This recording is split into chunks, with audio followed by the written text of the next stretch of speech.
Ang nakakadurog pusong tanging hiling ni Nanay Belen, ano ito ating alamin.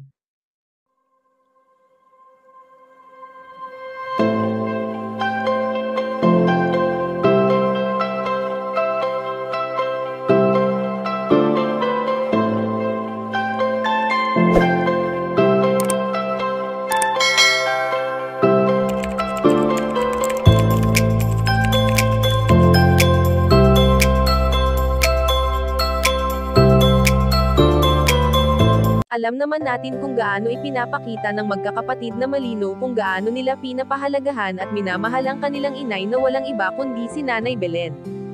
Sa lahat nga ng pagkakataon ay kitang-kita natin kung paano sila magmahalan sa isa't isa na talaga namang kahanga-hanga sa lahat.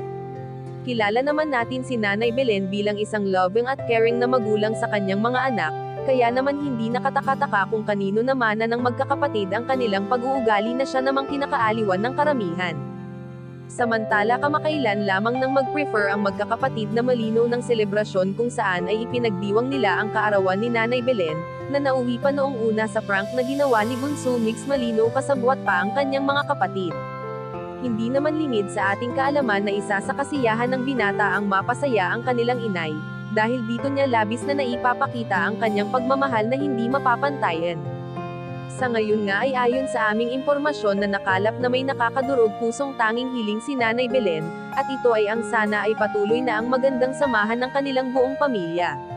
Bagamat may mga pagsubok na dumarating ay sama-sama pa rin sila, at never nawawala sa kanilang puso ang kanilang prinsesa na si Cutie Mahal na nag-iwan ng magandang alaala sa kanilang pamilya. Kayo mga kachika, anong masasabi nyo dito? Please leave the comment and don't forget to subscribe.